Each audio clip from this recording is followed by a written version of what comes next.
Hello, and welcome back to another episode of the Feelings and Finances mini-series on the Money Skills for Therapists podcast. These episodes are all about me answering your questions, the wonderful therapists, health practitioners, coaches, the listeners of the Money Skills for Therapists podcast. And today's question comes from Jennie Villa. Here's her question. Hi, Lindsay. This is Jennie Villa.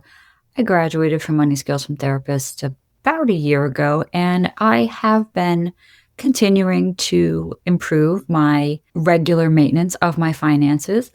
And one of my big goals that we had discussed when I was finishing MSFT last year was to pay off my student loan by my 40th birthday, which is now about 5 months away. And in this time, I have had some health issues come up that have prevented me from working so hard toward that goal. And I'm feeling really frustrated and bummed out about the likelihood that I'm not going to pay off that debt by my 40th birthday. And so I think that talking about the feelings and frustrations of having to readjust when life happens would be something that I could use your expertise in. And it's so hard because the finish line, that $0 amount is so close, yet it feels so far away. So if this is something that you think we could discuss and help other people with, I would really appreciate it. Thanks. Bye. Hi, Jennie. Thank you so much for your question. I feel like that was an emotional roller coaster for me, that question. Hearing and then remembering your goal and then hearing that you've had health issues. I'm sorry to hear that. And then to hear that that has impacted your likelihood of hitting that goal and like the frustration that comes with that, seeing that it's so close and yet at this point you're probably not going to kind of make it by this deadline that you set. So, I mean, the first thing that comes to mind for me is how we think about goals. My good friend Megan Meganson, who's been on this podcast many times, we've had this conversation many times, Jennie, as, you know, things have happened in the business. I say like a launch date, for instance. At one point, I set a launch date for a mastermind called the Intentional Therapist Mastermind. And I was like so excited about it. And then I also had a series of health issues. I had a series of pregnancy losses. It was quite devastating. And kind of the third one happened right when I was about to launch this mastermind, this goal that I'd set, right? This is going to happen now. And I launched. And when you launch a course, you know, you put it out to the world, people start responding, and people are responding. And I realized I can't do this. I can't do this. I don't have this in me. Life has served up something else, right? Something that we haven't anticipated. Lauren Selfridge, who's another colleague of mine, she had a great podcast called This Is Not What I Ordered for folks living with chronic illness. And that's very much the experience of that kind of moment where you're like, this is not what I ordered. This is not my plan. I was supposed to be doing X. In my case, I was supposed to be launching this wonderful mastermind. I'm supposed to be excited about all these folks, you know, applying to work with me. In your case, I'm supposed to be paying off this debt. I had this amazing plan. I'm going to pay off my debt by the time I'm 40. It's like such a beautiful, tidy goal.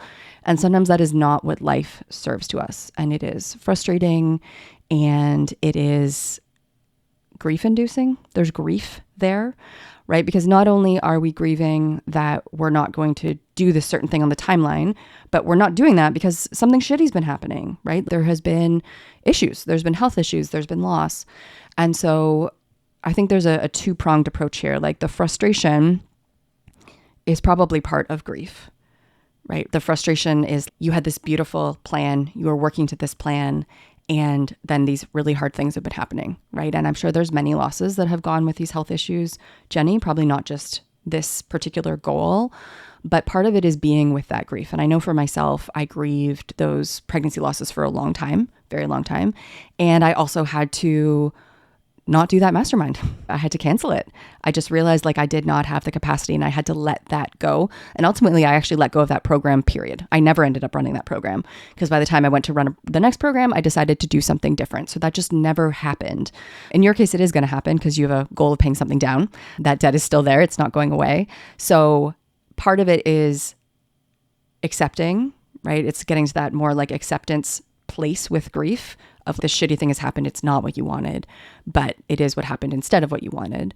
The second piece is to go back to, as I was referencing my friend Megan Meganson, she's always reminded me that deadlines are arbitrary.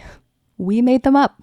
You made up that goal, right? It's such a cool goal. And I remember talking with you about this goal, and it's such an exciting goal to hit a big milestone like that and line it up with another milestone. Like, what a nice, beautiful synchronicity, a beautiful package.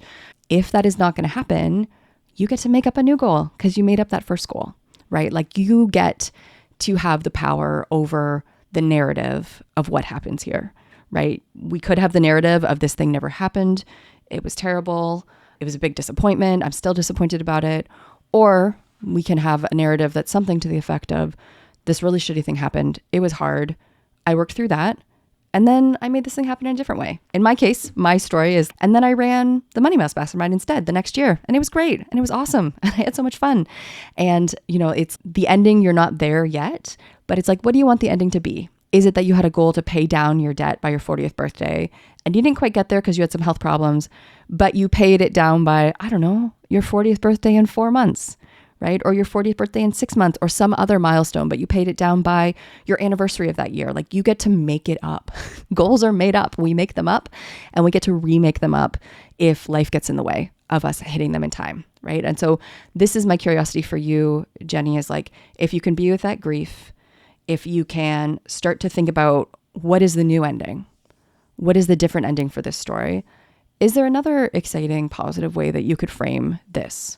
Not to fall into a toxic positivity thing, but this makes me think about this image of like a gymnast going through the air and like kind of like, oh no, like losing balance. She's doing a flip, but she's kind of like a little off kilter and like, oh gosh, right? But it's like, you can still stick the landing, right? So how do you stick the landing on this? And what would be fun for you? Is there like another milestone coming up this month? Is there like a fun number you can play with where it's like, you're going to pay it off by 40 years, 4 months, and 4 days? How can you reframe this goal to adjust to your life and still feel empowered and clear and still see yourself winning, because you are winning? This is an amazing goal and you are so close to being there, and you get to adjust it. You get to make up a new thing that still makes this a big win and success in your life, because it is a big win and success in your life. And even if it doesn't happen exactly as you planned and envisioned, it's still going to happen. And I know it's going to happen because I know you, and I know that you're working hard towards this. So those are my thoughts for you, Jennie, on this. I hope that your health is improving, and I'm excited for you to know you're going to be hitting this goal in the near future, even if it's not exactly on the day you originally planned. If you have a question for me like Jennie, you can leave me a question on our podcast page. I'll put a link in the show notes here. All you need to do is go to the little box that says, do you have a question for Linzy? Push record, share your name, share a little bit of context like Jennie did, if context makes sense for your question, and ask your question. And I would love to answer it on one of these feelings and finances episodes of the Money Skills for Therapists podcast. Thank you so much for joining me today.